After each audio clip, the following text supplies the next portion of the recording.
नमस्कार और बहुत स्वागत है हमारी इस खास पेशकश। कांग्रेस के हाथ कर्नाटक में, कर्नाटक के नतीजे आ गए हैं और कांग्रेस ने वहां पर विजय पताका फहरा दी है। बहुत सारी और बातें हैं जो इस चुनाव के साथ जुड़ी हुई हैं, उनको विस्तार में जाएंगे, आपसे करेंगे, लेकिन सबसे पहले यहां पर चुनावी हेडलाइंस। कर्नाटक में कांग्रेस का जोरदार कमबैक, रिजल्ट और रुझानों में पार्टी को 135 से ज्यादा सीटें, सरकार बनना तय। राहुल बोले ये कर्नाटक की जनता की जीत। कर्नाटक में बीजेपी को जोर का झटका, 70 से कम सीटों पर सिमटी पार्टी। मुंबई का बयान, हार की जाएगी समीक्षा। कर्नाटक में किंग मेकर जेडीएस का पत्ता साफ, 20 सीटों पर सिमट गई पार्टी। 2004 के बाद सबसे खराब प्रदर्शन। कर्नाटक में बड़ा सवाल, कौन बनेगा मुख्यमंत्री? सिद्धरामैया का दावा सबसे मजबूत, डीके शिव कुमार बन सकते हैं उप मुख्यमंत्री, लेकिन कांग्रेस बोली विधायक दल मिलकर करेगा फैसला। और दूसरी तरफ उत्तर प्रदेश के नगर निकाय चुनाव में भगवा परचम लहराया। सभी 17 मेयर सीटों में से बीजेपी ने 4 जीती, 13 पर आगे। नगर पालिका और नगर पंचायत में भी पार्टी अव्वल।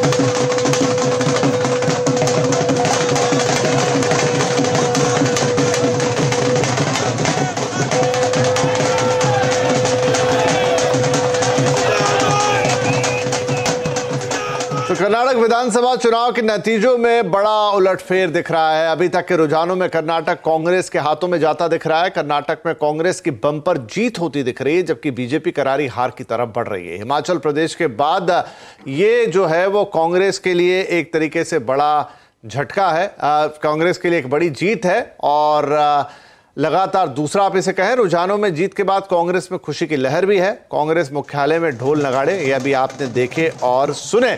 तो चलिए अब इस जीत को जरा विस्तार से देखेंगे कांग्रेस की, और ये परिवर्तन कर्नाटक में क्या बताता है, इसके मायने क्या हैं, ये सारी बातचीत होगी। मेरे साथ कार्यक्रम में जुड़ रहे हैं, स्टूडियो में मौजूद है हमारे वरिष्ठ संपादक नीरज वाजपेयी, साथ ही जुड़ रहे हैं मेरे 2 सहयोगी दीपाली नंदा और आलोक प्रियदर्शी, जो एक बीजेपी मुख्यालय और एक कांग्रेस मुख्यालय पर मौजूद है, और साथ में है वरिष्ठ पत्रकार हर्षवर्धन त्रिपाठी। आप सभी का बहुत बहुत स्वागत है। तो चलिए पहले जरा नतीजों को देख लें, जान लें, समझ लें, नंबर्स देख लें।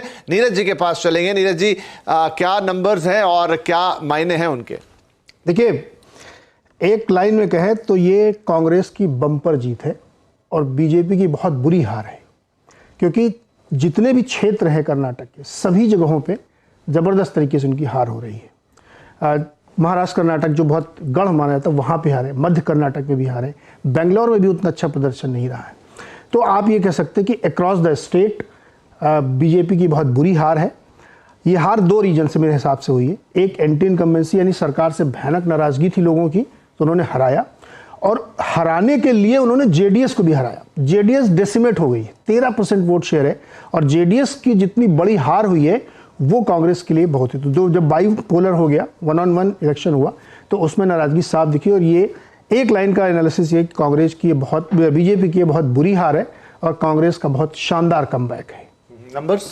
नंबर्स जो अभी तक हमारे हिसाब से दिख रहे हैं कि वो 135-36 के आसपास चल रहा है, लेकिन मुझे ऐसा लगता है जो रुझान है तो कांग्रेस 140 तक आराम से जा सकती है और बीजेपी उससे काफ़ी नीचे जाएगी।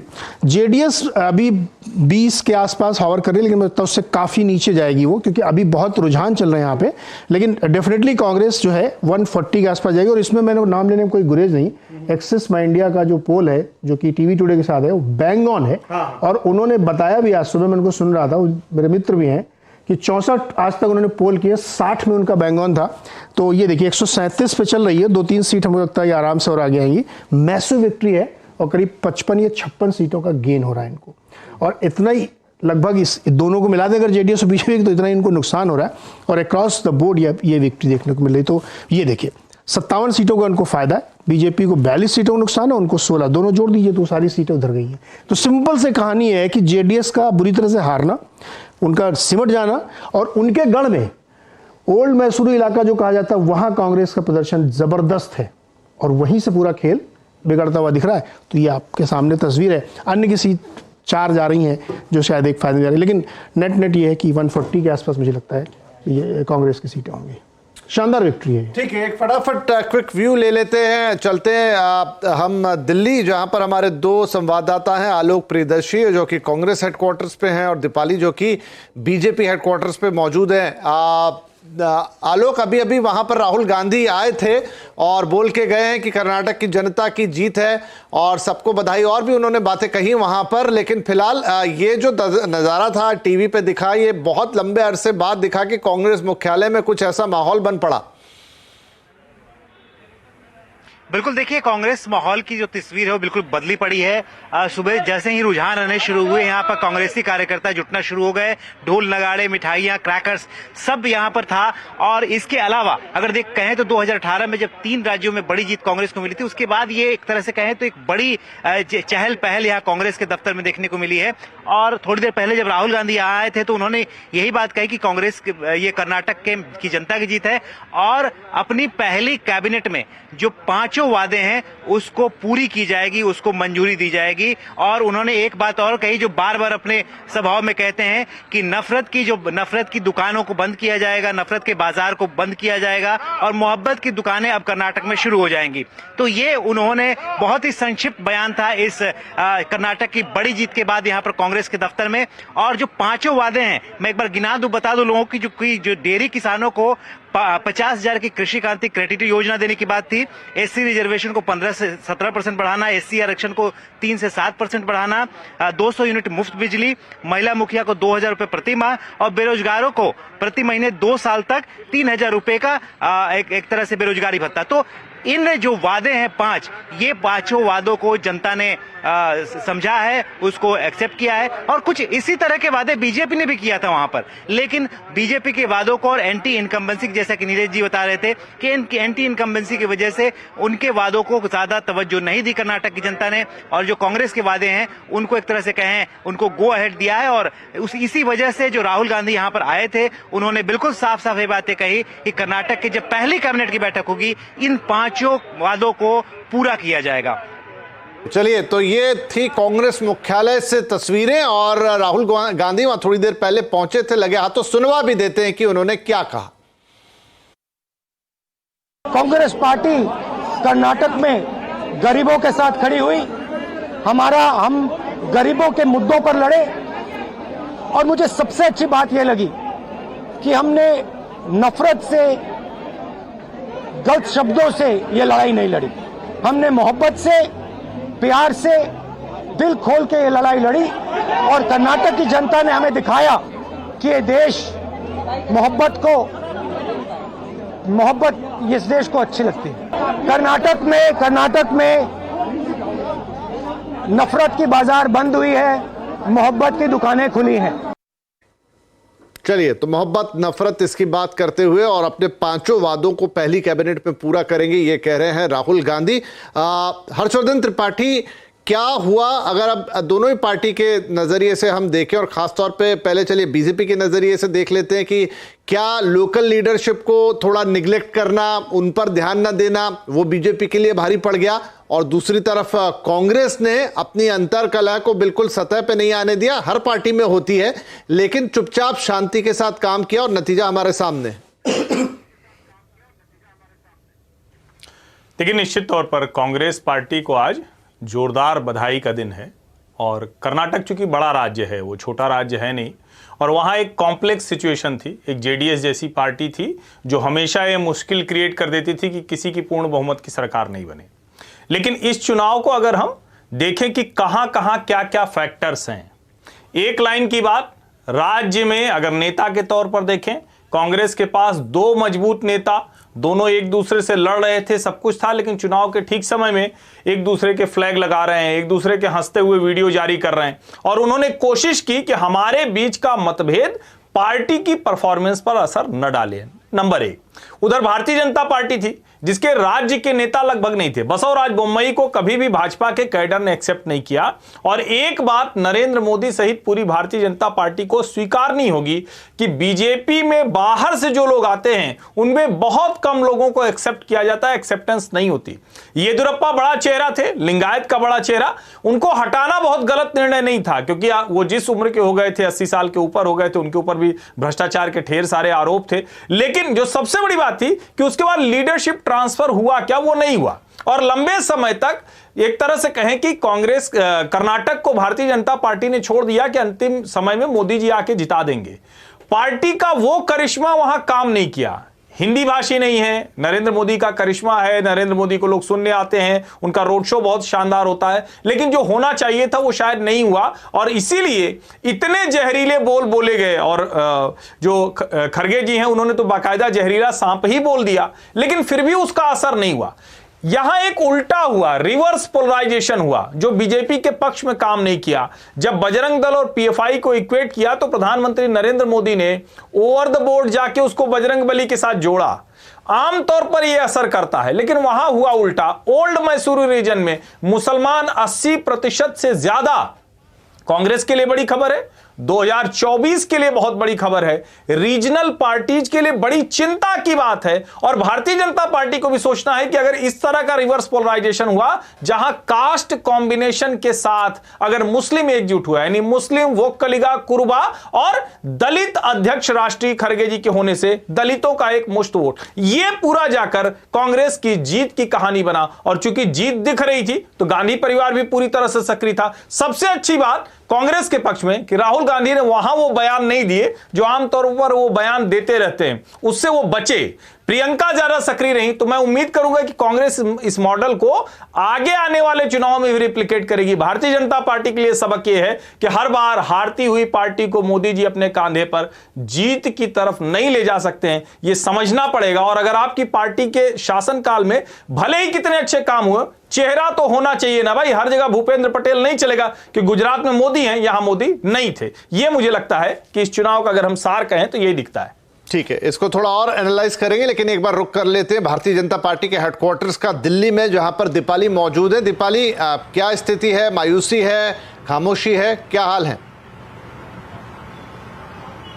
जी बिल्कुल, जैसे ही सुबह रुझानों में ये तस्वीर साफ दिखाई दी कि कांग्रेस पार्टी एक बड़ी पार्टी उभर कर आ रही है। बीजेपी मुख्यालय की बात करें तो यहाँ पर सन्नाटा पसरना शुरू हो गया। अभी की तस्वीर आप देखेंगे खुद ब खुद बीजेपी की इस हार को बयां करती है, क्योंकि इस वक्त आपको यहाँ पर सिर्फ मीडिया कर्मी और उनके कैमरा ही दिखाई देंगे। अगर बीजेपी के किसी नेता की बात करें, प्रवक्ता की बात करें, तो कोई भी नेता या प्रवक्ता इस वक्त बीजेपी मुख्यालय में मौजूद नहीं है। तो हर तरफ शांति है, सन्नाटा पसरा हुआ है।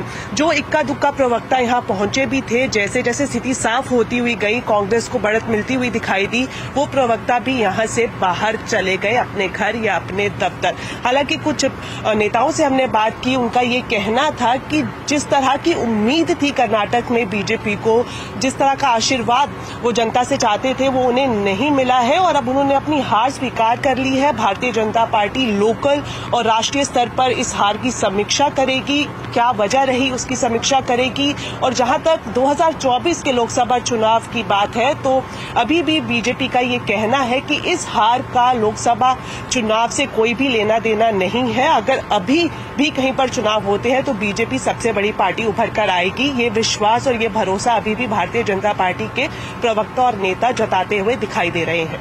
विश्वास और भरोसे में ऐसे कोई बहुत गलत बात भी नहीं है, क्योंकि ये हम देख चुके हैं कि जो राज्यों के चुनाव होते हैं और फिर जो लोकसभा का चुनाव होता है उसमें काफ़ी अंतर आता ही है। वो भी आगे बातचीत करेंगे, लेकिन बोम्मई साहब ने हार को स्वीकार किया, कहा एनालिसिस करेंगे, सुना देते हैं आपको। Once all the results come, because they are all trends are there now. Once the results come, we will do the detailed analysis, and as a political party and as a national political party, we will not only analyze and We will see that what are the gaps and what are the deficiencies were there at different levels. We will look into that and improve upon it, and we will take this result in our stride, and we will go ahead and reorganize the party and come back during Lok Sabha election. ठीक है, analysis करेंगे और ये हर party का कहना रहता ही है, वो करते भी हैं। नीरज जी, अब आपने अभी बात की थोड़ी देर पहले ओल्ड मैसूरी की, जहां से जेडीएस का पूरा गढ़ है वो दक्षिण कर्नाटक का। हमने देखा कि जो बीजेपी का पूरा फोकस रहा वो भी वही रहा। प्रधानमंत्री की रैलियां देख लीजिए आप, अमित शाह की रैलियां देख लीजिए, दूसरे नेताओं की रैलियां देख लीजिए, वो उसी इलाके में ज्यादा कंसंट्रेटेड थी। शायद कोशिश ये रही होगी कि वहां पर जो मुस्लिम वोकलीगा का जो एक कॉम्बिनेशन था उसको क्रैक किया जाए, उसमें थोड़ी सी सेंधमारी की जाए, और दूसरी तरफ उनके लिंगायत नेता, चाहे वो येदुरप्पा हो, चाहे वो जगदीश शेट्टार हो, वो जाते रहे। जो भी रीजन है कि उम्र ज्यादा हो गई, किसी ने पार्टी छोड़ दी, व्हाटएवर। तो क्या थोड़ा सा कैलकुलेशन में गलती हो गई कि जहां फोकस करा, सोचा था जो समीकरण बदलेगा? देखिए, जेडीएस साफ हुई, लेकिन उसका फायदा बीजेपी की जगह कांग्रेस को मिल गया। देखिए, पॉपुलर एनालिसिस ये है कि जो जीता वो सिकंदर। मैंने पहले लाइन में कहा था कि कांग्रेस बहुत शानदार जीत रही है और बीजेपी बहुत बुरी तरह हारी है। ये तो पॉपुलर एनालिसिस है। अब आपको मैं इसका जो एनालिटिकल एनालिसिस वो बता देता हूँ। हर्षवर्धन जो भी कह रहे थे, मैं बहुत ज़्यादा जब आप एनालिसिस करते हैं, टेबल बैठते हो, तो ये सब कुछ फ़र्क नहीं पड़ा। वो दलित हैं, वो 5 गारंटीज का कोई मतलब ही नहीं है सर। मैं आपके सामने डेटा रखता हूँ। बीजेपी को 2018 में 36.22% वोट मिले थे और इस बार अभी तक के 35.59% है। नुकसान कितना का है? 0.63 का। 1% से भी कम। 1% से भी कम का नुकसान है। और सीटें देखिए आप, आधी। कांग्रेस को पिछली बार 38.04% वोट मिले थे, इस बार मिले 43.20 अभी तक। 5.16% का फायदा, 56 सीटों का फायदा। जेडीएस को 5% का नुकसान है वोट में। पिछली बार 18.36, इस बार 13.35। सारा खेल यहीं छुपा हुआ है कि जेडीएस की इतनी बुरी तरीके से हार और उसका वोटर सीधे सीधे देखिए ना, 5% इधर से निकला और 5% शिफ्ट हो गया। तो ये क्यों शिफ्ट हुआ, यही समझना है। एक तो ये कि सरकार से नाराजगी थी, स्थानीय विधायकों से नाराजगी थी और उनको कांग्रेस को जिताना था, तो उन्होंने जेडीएस को छोड़ा और बीजेपी को पकड़ा नहीं और कांग्रेस को जिताया। क्यों हुआ ये? क्योंकि पोलराइजेशन हुआ। जो बीजेपी ने किया, अब इसकी गलती निकाली है। देखिए, इस सिर्फ और सिर्फ पोलराइजेशन खेल है। इसमें फ्री में महंगाई, भ्रष्टाचार, ये कुछ कोई मतलब ही नहीं इसका। इसमें देखिए पूरा पोलराइजेशन खेल था, क्योंकि ये मुस्लिम बहुल इलाका है। एग्जैक्टली। अब शायद बीजेपी को तो नहीं उम्मीद होगी कि वो मुस्लिम वोट उसके पास आता, तो वो उसको डिस्काउंट करके चल रहे होंगे। Yes. तो जो चेंज आया वो कहां आया? वो वोकलिगा में आया, वो मुस्लिम वोटों में आ रहा, वो कलिंगा में आया। मुस्लिम वोट कंसंट्रेट हो गए। एकदम जो बटने थे वो कंसंट्रेट। अभी जब उसका डिटेल डेटा आएगा तो आप देखिएगा मैक्सिमम कंसंट्रेशन हुआ है, मतलब 85 या 90% कंसंट्रेशन हुआ और वो सारा कांग्रेस में शिफ्ट हुआ, क्योंकि उनको ये लगता है कि जेडीएस जिता के कोई फायदा नहीं है। फिर त्रिशंकु बनेगी, ऑपरेशन लोटस होगा, बीजेपी सरकार में आ जाएगी। इसलिए एकदम स्ट्रेटेजिकली कि इस बार कांग्रेस को जिताना है। 5% इधर कटा, 5% उधर जुड़ा और ये पोलराइजेशन का खेल था। अब बीजेपी ने गलतियां कहां की? बजरंग दल को बजरंग बली से जोड़ा। अब जैसे जो लोगों ने लिखा था कि अपने मैनिफेस्टो में कांग्रेस ने लिखा था कि पीएफआई, बजरंग दल जैसे संगठनों को बैन करेंगे, ये उनके पक्ष में गया है। वो बहुत स्ट्रेटेजिक मूव उन्होंने लिखा था कि मैसेज ये था जेडीएस, दरअसल वो जेडीएस के लिए लिखा गया था कि मुसलमान अगर जेडीएस को वोट देगा तो कोई फायदा नहीं, फिर से ये सरकार में आ जाएंगे, तो पूरा वोट शिफ्ट हो गया। तो इसलिए मुझे लगता है कि अगर इसका आप ये एनालिसिस देखें, उनका नुकसान कितना है। बीजेपी देख लीजिए आप, बीजेपी को पिछली बार 36.22 मिला था, इस बार वो आधे % का नुकसान है, सीटें कम हो गई। तो अपना वोट तो आपने बचा लिया, लेकिन लोकतंत्र में जो जीता वो सिकंदर है। सीट तो हार गए ना आप, तो वोट % लेके क्या अचार डालेंगे? इसलिए जब भी आप ऐसे बाइपोलर में जाएंगे और वहां पे ध्रुवीकरण हो गया तो फिर नुकसान है। एग्जैक्टली कर्नाटक इसका बहुत बड़ा उदाहरण है कि जेडीएस की हार बीजेपी की जीत, बीजेपी की हार बनी है। चलिए, ब्रेक लेने के लिए बोला जा रहा है, लेकिन बात के कंटिन्यूएशन में, इसलिए मैं एक सवाल ले जाता हूं हर्षवर्धन त्रिपाठी के पास, इससे आगे का सप्लीमेंट्री सवाल। तो हर्ष जी, ये तो एक साफ हो गया कि पोलराइजेशन हुआ, जो यहां नीरज जी ने समझाया, और पूरा का पूरा जो मुस्लिम वोट है वो शिफ्ट होकर चला गया। लेकिन डेफिनेटली एक कैलकुलेशन करा होगा बीजेपी ने और उसको लगा होगा कि मेरा अपना हिंदू वोट तो कंसंट्रेटेड है, जिसमें मेन रूप से अगर हम बात करें तो वो लिंगायत वाला मामला था।